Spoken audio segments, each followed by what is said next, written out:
ஒருத்தன் வந்து கேட்டிருக்கிறான் என்னன்னா, பிரம்ம முகூர்த்த நேரத்துல எழுந்தாக்கா நம்ம நினைச்சதை நம்ம அடைய முடியும், பிரபஞ்சத்துக்கிட்ட இருந்து இறைவன் கிட்ட இருந்து நம்ம நேரடியாக நம்மளுக்கு கிடைச்சிரும் அப்படின்னு ஒரு வீடியோ வந்து நானும் பதிவு பண்ணியிருக்கேன். பல யோகிகளும் பல குருமார்களும் இதை பதிவு பண்ணியிருக்காங்க. இதுக்கு பெரும்பான்மையா பாத்தீங்கன்னா இந்த தற்கொலைன்னு சொல்லுவோம்ல, அவனுக்கு என்னதான் நம்ம சொன்னாலும் அவனுக்கு புரியவே புரியாது.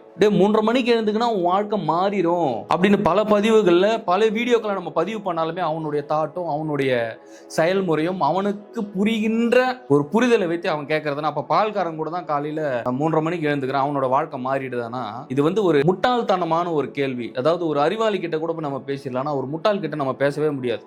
வேண கேளுங்க, முட்டாள்தனமான தெளிவில்லாத தற்குறித்தனமான கேள்விகள் அவங்ககிட்ட இருந்து வந்துகிட்டே இருக்கு. ஏன்னா பால்காரன் காலையில எழுந்துக்கிறான்னா அவன் எதை நோக்கி அவனுடைய சிந்தனைகளும் அவனுடைய எண்ணங்களும் அவனுடைய வேண்டுதல்களும் இருக்குதோ அதை நோக்கி தான் அவனுடைய வாழ்க்கை வந்து அந்த வழியில வந்து பயணப்பட ஆரம்பிக்கும். ஃபார் எக்ஸாம்பிள், இப்போ காலையில ஒருத்தன் எழுந்துக்கிறான்னு வச்சுக்கீங்களேன், அதிகாலையில் நைட்டெல்லாம் வந்து நீங்க தூங்குறீங்க, மறுநாள் காலையில எழுந்துக்கிறீங்க. காலையில எழுந்துக்கிட்ட உடனே இந்த மனசு வந்து ஒரு ஃப்ரெஷ்ஷா இருக்கும். அதுல எந்த விதமான எண்ணங்கள் இருக்காது, எந்த விதமான தாட்ஸ் இருக்காது. முழுசா ஒருத்தருடைய மனசு வந்து ஒரு புதுமையாவும் ஒரு புத்துணர்ச்சியாவும் அந்த இடத்துல வந்து இருக்க ஆரம்பிக்கும். ஏன்னா இந்த வினைகளோட பாதிப்பு ஒவ்வொரு மனசுக்குமே ஓட ஓட ஓட தூங்கி எழுந்த உடனே பாத்தீங்கன்னா ஒரு சில பேருக்கு அப்பயே தாட்ஸ்ன்றது உருவாயிரும். உள்ளுக்குள்ளார என்ன வேணா ஓடிக்கிட்டு இருக்கும். காலையில எழுந்த உடனே அந்த எண்ணங்கள் தான் அவனுடைய வாழ்க்கையை வந்து தீர்மானிக்குது. ஃபார் எக்ஸாம்பிள், காலையில எழுந்துக்கின உடனே ஒரு சில பேருக்கு பாசிட்டிவா இருக்கும், மறுநாள் எழுந்தீங்கன்னா அப்படியே நெகட்டிவா இருக்கும். எது உங்களுக்கு தேவைப்படாதோ அந்த தேவைப்படாத விஷயங்களை அந்த மனசும் இந்த கர்மாவை வந்து உற்பத்தி பண்ணிக்கிட்டே இருக்கும். நீங்க வேணா பாருங்க உங்க லைஃப்ல.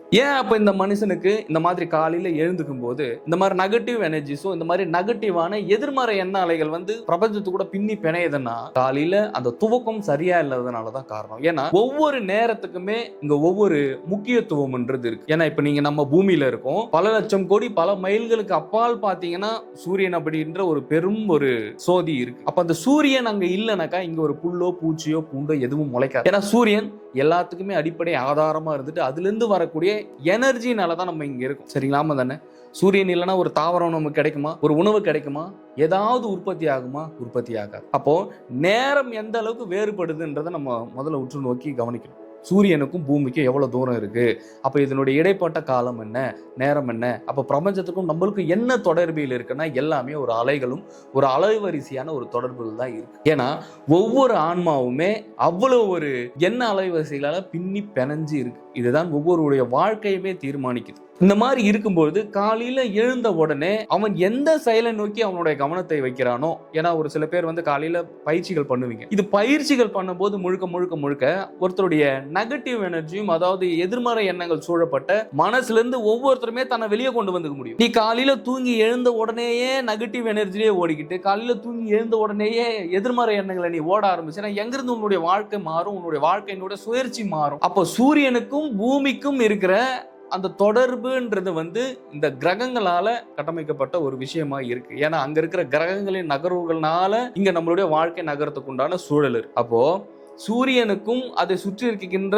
கோள்களுக்கும் நமக்கும் இடைப்பட்ட நேரம் வேறுபாடு அப்படின்றது மாறிக்கிட்டே இருக்குது. அப்ப அந்த மாறுபாடுகளுக்கு ஏத்த மாதிரி நம்மளுடைய உடலும் மனமும் ஆன்மாவும் இங்க செயல்பட்டுக்கிட்டு இருக்கு. ஏன்னா நீங்க கிறிஸ்டோபர் நோலனுடைய படம் பார்த்தா உங்களுக்கு புரியும். சோ அது வேற பரிணாமத்துல இருக்கு, இங்க நாம வேற பரிணாமத்துல இருக்கோம். அப்ப அந்த நேரம் வந்து மாறுபடுது. தூங்கும் போது நீங்க பாத்தீங்கன்னா ஒவ்வொருவருடைய ஆன்மாவுமே சூரியன் கிட்ட போயிட்டு வரும்.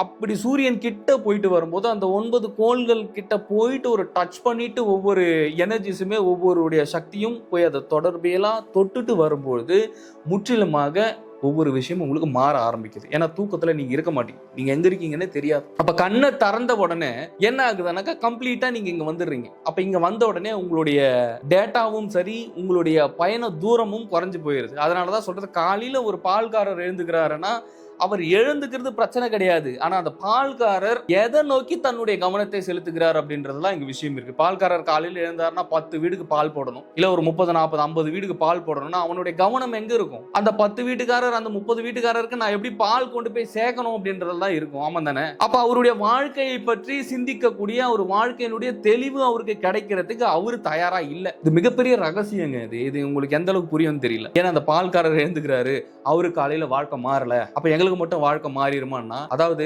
தானும் கெட்டு போவேன் தன்னுடைய சுத்தி இருக்கிறவங்களும் கெடுத்து விட்டுருவோம் அப்படின்ற கேரக்டர் இதெல்லாம். காலைல பால்காரன் எழுந்துக்கிறான், அவனுடைய வாழ்க்கை மாறல, பிரம்ம முகூர்த்த நேரத்துல எழுந்தா நம்மளுடைய வாழ்க்கை மாறிடுமா அப்படின்னா அவனுடைய வாழ்க்கையை மாற்றிக்க அவன் தயாரா இல்ல, அவ்வளவுதான். ஆனா உன்னுடைய வாழ்க்கையை நீ மாத்திக்கணும் அப்படின்னா கண்டிப்பா காலையில பிரம்ம முகூர்த்த நேரம் உங்களுக்கு கை கொடுக்கும். இன்னும் பிரம்மயோகம் போன்ற ஒரு உயர் ரக பயிற்சிகளை நீங்க பிரம்மயோகம் தான் வரணும்னு சொல்ல, நீங்க எந்த யோகம் வேணாலும் பண்ணுங்க, பிரச்சனையே கிடையாது. அதை பட் ஒரு குரு உபதேசத்தோட, ஒரு குருவினுடைய வழிகாட்டுதலோட ஒவ்வொருத்தரும் பயிற்சிகள் பண்ணும்போதும் பயிற்சிகள் எடுக்கும் பொழுதும் என்ன ஆகும்னா முழுமையா உங்களுடைய ஆன்மாவினுடைய தன்மையும் உங்கள் உடலுக்கு இருக்கின்ற 10 தசவாயுக்களுடைய உயிர் சக்தியும் மாறுபடும். அப்போ ஒரு மனிதனுக்குள் இருக்கின்ற 10 தசவாயுக்களுடைய சக்தியையும் அந்த எனர்ஜியும் மாறும் போது என்ன ஆகும்னா ஒவ்வொருத்தருடைய மனதிலேயும் புதிய எண்ண இலைகள் உற்பத்தி ஆக ஆரம்பிக்கும். அப்ப புதிய எண்ண இலைகள் உற்பத்தி ஆகணும்னா நீங்க என்ன பண்ணணும்?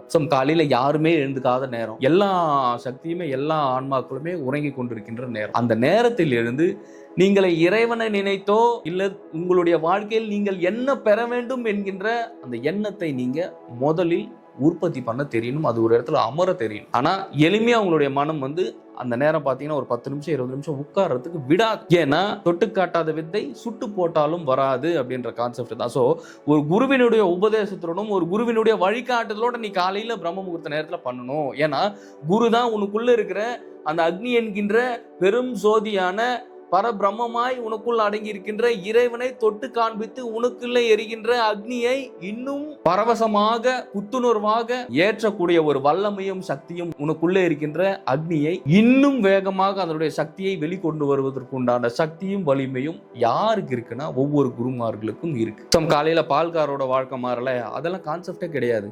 ஒருத்தன் வேலைக்கு போறான், நைட் ஷிஃப்ட் கூட தான் ஒருத்தன் பார்க்குறான். அது ஏன் பால்காரனை மட்டும் சொல்லணும்? நைட் ஷிஃப்ட் ஒருத்தன் பார்க்குறான், மிட் நைட்ல 2 மணிக்கு போயிட்டு காலையில 8 மணிக்கெல்லாம் ஷிஃப்ட்டை முடிச்சுட்டு வீட்டுக்கு வரவெல்லாம் இருக்கிறான். அப்போ அவனும் அந்த நேரத்தில் முடிச்சுட்டு தானே இருக்கான். அப்போ லாரி டிரைவரும் நைட்டு ஃபுல்லாக கண்ணை முடிச்சுட்டு அவங்களும் வண்டி தானே ஓட்டிக்கிட்டு இருக்காங்க. அவங்களுடைய வாழ்க்கை மாறல. நீங்க கேட்கலாம், எஸ் ஆமா நீங்க சொல்றது கரெக்ட் தான், லாஜிக் இருக்கு. ஆனா லாரி டிரைவர் அவர் என்ன மாதிரி தன்னுடைய எண்ணலைகள் வைக்கிறார்? அவருடைய கவனம் முழுக்க முழுக்க முழுக்க வாகனத்தை சிறப்பாக ஓட்ட வேண்டும் என்கின்றதிலேயே அவருடைய கவனம் இருக்கும். அப்பொழுது வாகனம் அவர் சரியாக இயக்கிக் கொண்டிருக்கிறார். அப்ப அப்படியே பாருங்க, நைட் ஷிஃப்ட் ஒருத்தர் வேலைக்கு போறாங்க, அப்ப நைட் ஷிஃப்ட் ஒருத்தர் ஆபீஸ் போயிட்டு வேலைக்கு போயிட்டு வராங்கன்னா அவருடைய கவனத்தை இந்த வேலையில் செலுத்துகிறார். அதனால அந்த வேலை ஒழுங்கா நடந்துகிட்டு இருக்காங்க. ஆனால் ஒவ்வொருவருமே உங்களுக்குள் இருக்கின்ற ஆற்றலை நோக்கி உங்களுடைய சக்தியையும் உங்களுடைய நேரத்தையும் உங்களுடைய சிந்தனைகளையும் வைக்க உங்களுக்கு நேரம் இல்லை.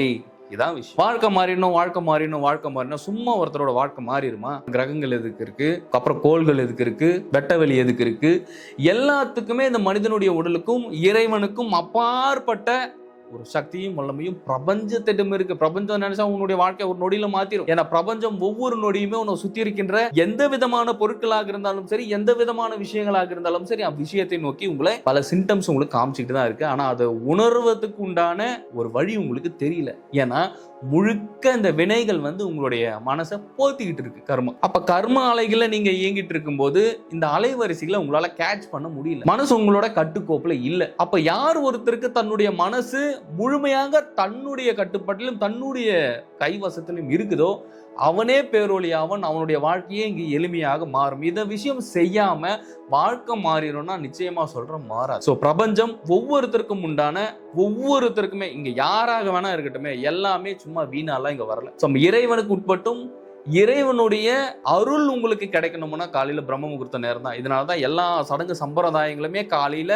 3:30 to 4:30 இந்த மாதிரி நேரங்கள்ல முன்னோர்கள் வகுத்து வச்சதுக்கான காரணம். நீங்க உட்காந்து அங்க ஓமம் வளர்க்கறதுனாலயோ நீங்க அந்த நெருப்புல கொண்டு போயிட்டு நெய்யை ஊத்துறதுனாலயோ வாழ்க்கை மாறாது. ஆனா அந்த நேரத்துல எழுந்து உட்கார்ந்து உன்னுடைய சிந்தனையும் உன்னுடைய கவனமும் நீ எதுல வைக்கிற, உன்னுடைய மனசை எந்த விஷயத்துல ஒரு நிலையா வைக்கிற அப்படின்றதா இங்க விஷயம். சும்மா கிடையாதுங்க. ஆன்மீகம் அப்படின்றது அதுக்கு பின்னாடி அவ்வளவு பெரிய சயின்ஸ் இருக்கு, அவ்வளவு பெரிய விஷயம் இருக்கு. இந்த விஷயம் எல்லாம் உங்க லைஃப்ல கடைபிடிக்கணும். இன்னும் பிரம்மயோகம் அப்படின்றது ரொம்ப ரொம்ப ரொம்ப ஒரு அதி உயர்ந்த ஒரு சக்தி வாய்ந்த பயிற்சி. குரு பிரம்மானந்த ஸ்ரீ சிவபிரபாகர சித்தயோகி சுவாமிகளுடைய அருப்பெரும் பயிற்சி தான் பிரம்மயோகம். உங்களுடைய மனசினுடைய அலையையும் உங்களுடைய வாழ்க்கை மாற்றத்திற்குண்டான ஒரு உந்து சக்தியாக பிரம்மயோகம் என்றைக்குமே இருக்கு.